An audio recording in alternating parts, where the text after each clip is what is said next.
आज के वीडियो में एलटी ग्रेड टीचर भर्ती में जो कॉमन सब्जेक्ट होती है सामान्य अध्ययन अथवा जनरल स्टडी, तो इसके क्वेश्चन शुरू करेंगे आज से।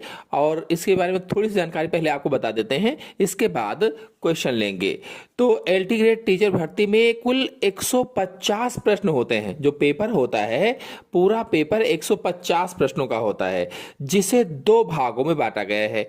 प्रथम भाग में सामान्य अध्ययन और द्वितीय भाग में आपकी मुख्य विषय जो आप लिए होंगे। जैसे मेरी मुख्य विषय बायोलॉजी है, तो हमें सामान्य अध्ययन और बायोलॉजी दोनों तैयार करना होगा। तो सामान्य अध्ययन के 30 प्रश्न आएंगे, मुख्य विषय के 120 प्रश्न होंगे। इस तरह से कुल 150 प्रश्न हो जाएंगे। तो अब तक हम बायोलॉजी की तैयारी करवा रहे थे।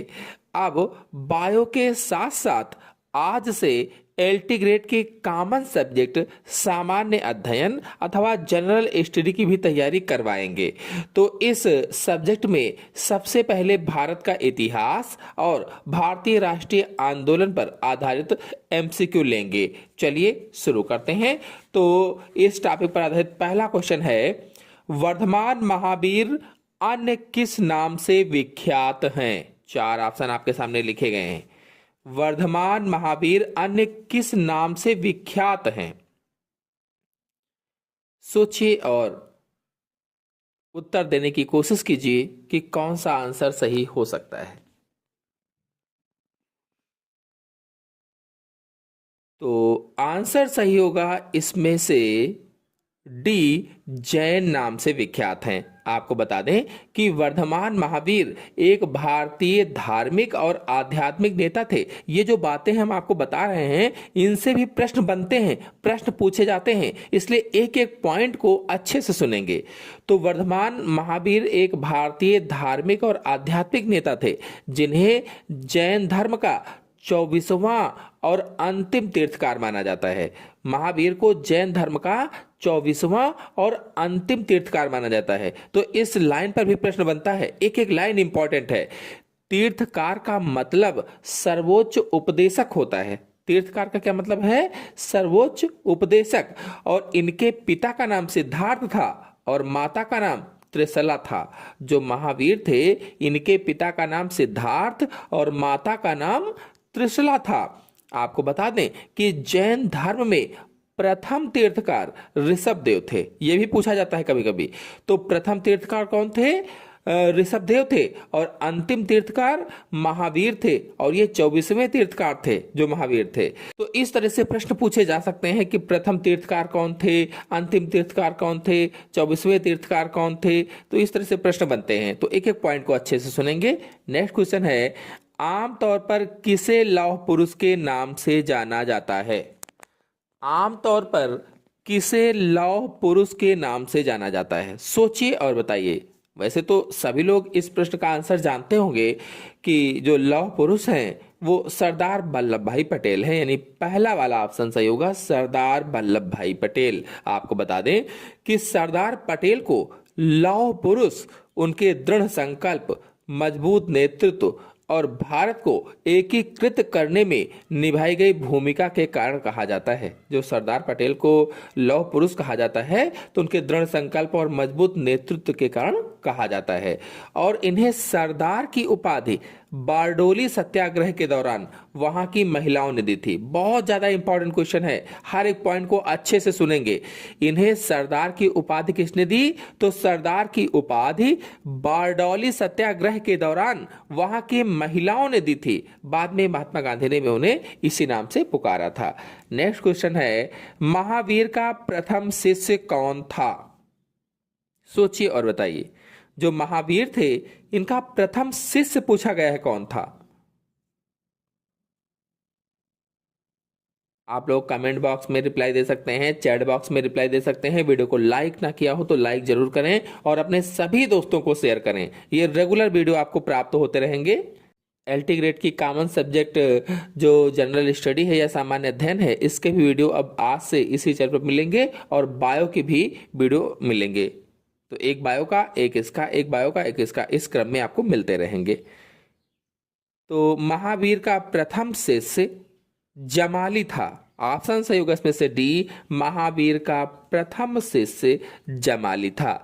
आपको बता दें कि जो जमाली थे ये महावीर के दामाद थे, यानी इनके पहले शिष्य थे, इनके ही दामाद जमाली। जो जमाली थे इन्होंने महावीर से कुंडग्राम में मुलाकात की थी, कुंडग्राम में। और आपको महावीर स्वामी के बारे में थोड़ी जानकारी और दे दें कि जो महावीर स्वामी हैं इन्होंने अपने उपदेश प्राकृत भाषा में दी थी। प्राकृत, ये भी पॉइंट बहुत ज्यादा इंपॉर्टेंट है, पूछा जाता है कि इन्होंने अपने उपदेश किस भाषा में दिए, तो प्राकृत भाषा में दिए थे। तो इनके 5 महाव्रत हैं, पूछा जाता है इनके 5 महाव्रत कौन हैं, तो महावीर स्वामी के 5 महाव्रत हैं, सत्य, अहिंसा, आस्तेय, अपरिग्रह और ब्रह्मचर्य। ये 5 महाव्रत हैं, सत्य, अहिंसा, आस्तेय, अपरिग्रह और ब्रह्मचर्य। आपको बता दें कि महावीर का जन्म कुंडग्राम वैशाली में हुआ था। कुंडग्राम वैशाली में इन्होंने 30 वर्ष की आयु में घर छोड़ दिया था। 30 साल के जब थे तो घर छोड़ दिया था और 42 वर्ष की अवस्था में इन्हें ज्ञान की प्राप्ति हुई थी। एक एक पॉइंट इंपॉर्टेंट है, हर एक पॉइंट को अच्छी तरह से समझेंगे। अगला है, प्राचीन मानव ने सर्वप्रथम किस पशु को पालतू बनाया। जो प्राचीन मानव था उसने सबसे पहले किस पशु को पालतू बनाया था। सोचिए और सभी लोग जल्दी से बताएं कौन सा ऑप्शन सही हो सकता है इसमें से।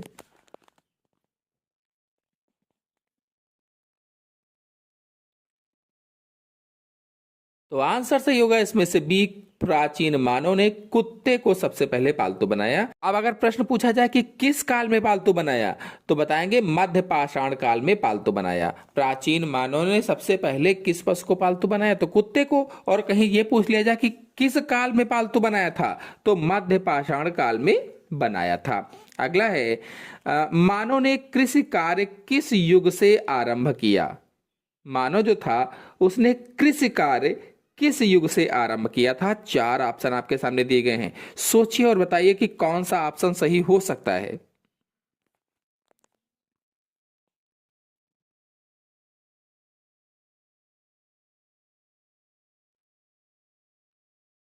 ऑप्शन सही होगा इसमें से सी, नवपाषाण युग में कृषि कार्य आरंभ किया था। आपको बता दें कि पाषाण काल को 3 भागों में बांटा गया है। जो पाषाण काल है इसे 3 भागों में बांटा गया है, पूरा पाषाण काल, मध्य पाषाण काल और नव पाषाण काल। ये 3 भागों में बांटा गया है। और आपको बताते चलें कि जो नव पाषाण काल है, नव पाषाण युग में मानव ने गेहूं, जौ और मसूर जैसी फसलों की खेती शुरू कर दी थी। और पुरा पाषाण काल में मानव ने आग का प्रयोग सबसे पहले किया था। जो पुरा पाषाण काल है इसमें मानव ने आग का प्रयोग सबसे पहले किया था। और मध्य पाषाण युग में मानव ने कुत्ते को पालना शुरू किया था। जो मध्य पाषाण युग था इसमें मानव ने कुत्ते को, यानी कि पशुपालन का आरंभ इसी काल में आरंभ हो गया था या शुरू हो गया था। और जो धातु युग है इसे 3 भागों में बांटा गया है, ताम्र युग, कांस्य युग और लौह युग। नेक्स्ट क्वेश्चन है, मानव द्वारा सबसे पहले किस धातु का प्रयोग किया गया। जो मानव था उसने सबसे पहले किस धातु का प्रयोग किया था, सोचिए और बताइए कौन सी धातु थी जिसका सबसे पहले प्रयोग किया था।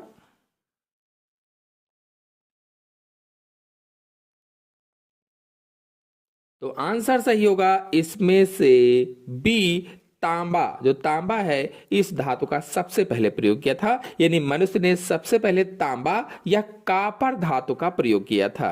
नेक्स्ट क्वेश्चन है, मानव ने सर्वप्रथम किस फसल का उपयोग किया। जो मानव था उसने सबसे पहले किस फसल का उपयोग किया था।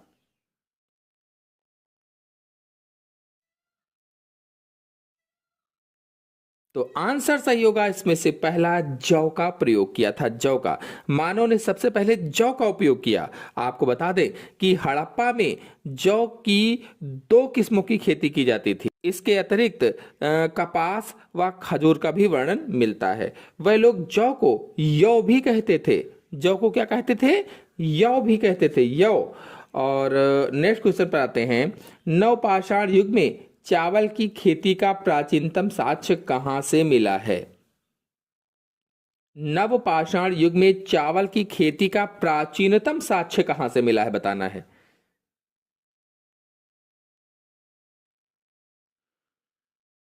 तो आंसर सही होगा इसमें से बी, कोल्डेहवा में मिला है। कोल्डेहवा में, यानी चावल की खेती का प्राचीनतम साक्ष्य उत्तर प्रदेश के, पॉइंट नोट करेंगे अच्छे से, उत्तर प्रदेश के कोल्डेहवा और लहुरा देवा में मिला है। चावल की खेती का प्राचीनतम साक्ष्य कहां से मिला है? तो उत्तर प्रदेश के कोल्डेहवा और लहुरा देव से मिला है। नेक्स्ट क्वेश्चन है, सिंधु घाटी सभ्यता का किस काल की सभ्यता मानी? नेक्स्ट क्वेश्चन है, सिंधु घाटी सभ्यता किस काल की सभ्यता मानी जाती है? जो सिंधु घाटी सभ्यता है उसे किस काल की सभ्यता मानते हैं?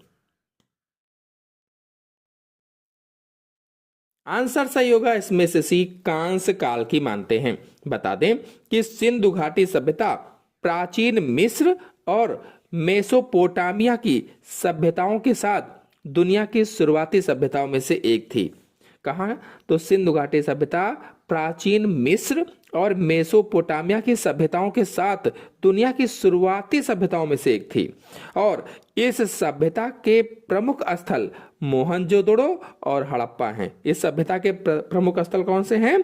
तो मोहनजोदड़ो और हड़प्पा हैं, जो क्रमशः पाकिस्तान के सिंध और पंजाब प्रांत में स्थित हैं। नेक्स्ट क्वेश्चन है, हड़प्पा की खुदाई सर्वप्रथम कब हुई?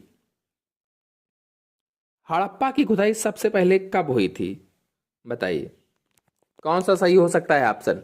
जो लोग वीडियो को लाइक ना किए हों, लाइक करते रहें, अपने सभी दोस्तों में शेयर जरूर कीजिए ताकि ज़्यादा से ज़्यादा लोग जुड़ सकें और भी अच्छे हम वीडियो आपके लिए ला सकें। आंसर सही होगा इसमें से डी, 1921 में। यानी कि ये जो हड़प्पा की खुदाई सबसे पहले 1921 में हुई। बताते चलें कि हड़प्पा की खुदाई दयाराम साहनी के द्वारा की गई थी। बहुत ज्यादा इंपॉर्टेंट पॉइंट है, ध्यान रखेंगे। हड़प्पा की खुदाई दयाराम साहनी के द्वारा की गई थी। और आपको बता दें कि 1920 के दशक की शुरुआत में भारतीय पुरातत्व सर्वेक्षण के निदेशक सर जॉन मार्शल ने दयाराम साहनी को हड़प्पा की खुदाई करने के लिए नियुक्त किया था। इन्होंने क्या किया था? हड़प्पा की खुदाई करने के लिए दयाराम साहनी को नियुक्त किया था। और यह सिंधु घाटी सभ्यता का पहला स्थल था जिसे खुदाई के लिए चुना गया था, पहला स्थल। नेक्स्ट क्वेश्चन है, निम्न में से किस स्थल को मृतकों का टीला के नाम से जाना जाता है? इनमें से ऐसा कौन सा स्थल है जिसे मृतकों का टीला कहा जाता है? 4 ऑप्शन आपके सामने दिए गए हैं, सोचिए और बताइए कि कौन सा ऑप्शन सही हो सकता है।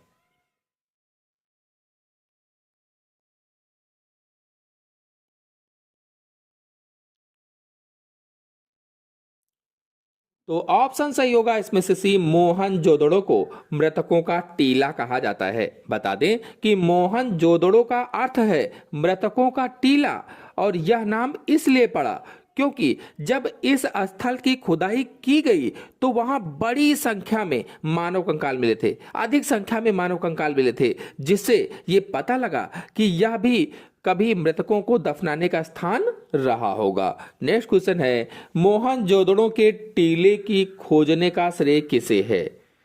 मोहनजोदड़ो के टीले को खोजने का श्रेय किसे है? किसने खोजा था? 4 ऑप्शन आपके सामने दिए गए हैं, कौन सा ऑप्शन सही हो सकता है? सोचकर बताइए। तो ऑप्शन सही होगा इसमें से पहला, रखाल दास बनर्जी ने किया था। यानी कि मोहनजोदड़ो के जो टीले थे उनको खोजने का श्रेय रखाल दास बनर्जी को जाता है। बता दें कि रखाल दास बनर्जी भारतीय पुरातत्व सर्वेक्षण के एक अधिकारी और इन्होंने 1922 में इस स्थल की खुदाई की थी। नेक्स्ट क्वेश्चन है, हड़प्पा सभ्यता में विशाल स्नानागार का साक्ष्य कहां से प्राप्त हुआ है? विशाल स्नानागार का साक्ष्य कहां से प्राप्त हुआ है? हड़प्पा से, मोहनजोदड़ो से, लोथल से, धौलीवीरा से? सोचकर बताइए कौन सा ऑप्शन सही होगा।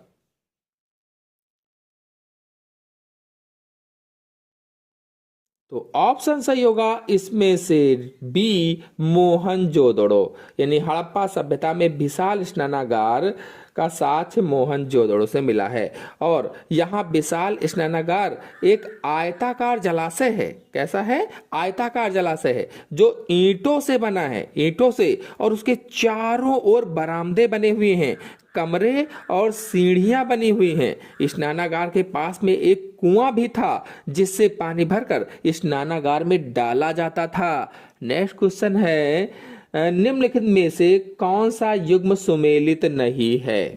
4 ऑप्शन आपके सामने दिए गए हैं और बताना है इनमें से कौन सा युग्म सुमेलित नहीं है।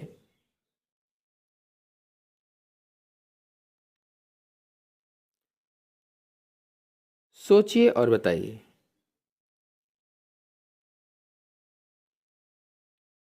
तो देखिए, जो हड़प्पा है ये रावी नदी के किनारे है, जो मोहनजोदड़ो है ये सिंधु नदी के किनारे है, जो कालीबंगा है ये घग्गर नदी के किनारे है। अब कहा गया सुमेलित नहीं है, तो ये तो सुमेलित हैं। जो लोथल है डी वाले में, ये सतलज नदी के किनारे नहीं है, इसलिए यही सुमेलित नहीं है, यानी आंसर सही होगा डी, लोथल। अब प्रश्न बनता है कि लोथल फिर किस नदी के किनारे है? तो लोथल भोगवा नदी के किनारे है, गुजरात प्रांत में या गुजरात में भोगवा नदी के किनारे है। ये साबरमती नदी की सहायक नदी है। नेक्स्ट क्वेश्चन है, सिंधु घाटी सभ्यता में गोदीवाड़ा का साक्ष्य कहां से प्राप्त हुआ है? गोदीवाड़ा यानी डॉकयार्ड, सिंधु घाटी सभ्यता में गोदीवाड़ा का साक्ष्य कहां से प्राप्त हुआ है? डॉकयार्ड का साक्ष्य कहां से प्राप्त हुआ है? कौन सा ऑप्शन सही हो सकता है? ऑप्शन सही होगा इसमें से बी, लोथल। आपको बता दें कि लोथल गुजरात में है, गुजरात में, और लोथल की खोज रंगनाथ राव ने की थी। इसकी खोज किसने की? रंगनाथ राव ने की थी। नेक्स्ट क्वेश्चन है, निम्न में से किस धातु का प्रयोग हड़प्पा के लोग नहीं करते हैं? किस धातु का प्रयोग हड़प्पा के लोग नहीं करते हैं बताना है। 4 ऑप्शन आपके सामने दिए गए हैं, सोचिए और बताइए। आंसर सही होगा इसमें से डी, लोहा। लोहे का प्रयोग हड़प्पा के लोग नहीं करते हैं, बल्कि चांदी, सोना, कांसा का प्रयोग करते हैं। नेक्स्ट क्वेश्चन है, किस हड़प्पा सभ्यता स्थल से कांस्य नर्तकी की मूर्ति प्राप्त हुई है? मोहनजोदड़ो, हड़प्पा, कालीबंगा, चनहूदड़ो। कौन सा ऑप्शन सही होगा? सोचिए और बताइए। ऑप्शन सही होगा इसमें से पहला, मोहनजोदड़ो। और ये जो कांस्य नर्तकी की मूर्ति है, यह मूर्ति सिंधु घाटी सभ्यता के धातु कला का उत्कृष्ट उदाहरण है, उत्कृष्ट उदाहरण। नेक्स्ट क्वेश्चन है, प्राचीनतम सिक्कों को क्या कहा जाता है? प्राचीनतम सिक्कों को क्या कहा जाता है बताना है, सोचिए और बताइए।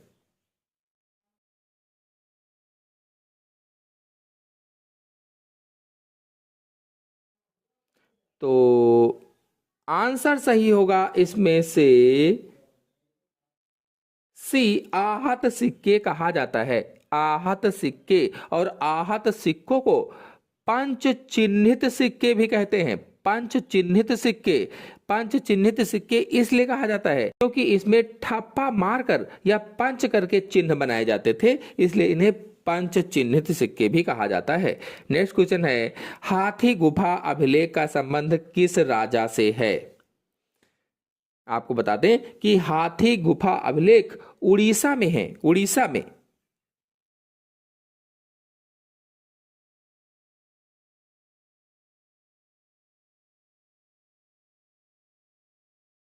तो हाथी गुफा अभिलेख का संबंध किस राजा से है? तो आंसर सही होगा इसमें से बी, खारवेल राजा से है, खारवेल राजा से। और ये कलिंग के राजा थे, कलिंग के राजा खारवेल। नेक्स्ट क्वेश्चन है, प्रयाग स्तंभ अभिलेख का संबंध किस राजा से है? प्रयाग स्तंभ अभिलेख का संबंध किस राजा से है?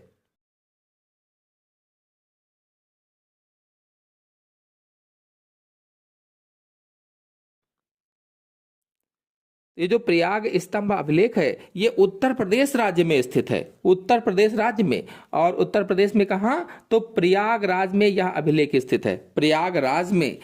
तो इसका आंसर सही होगा पहला, समुद्रगुप्त से संबंधित है, राजा समुद्रगुप्त से। तो आज के अंक में इतना ही।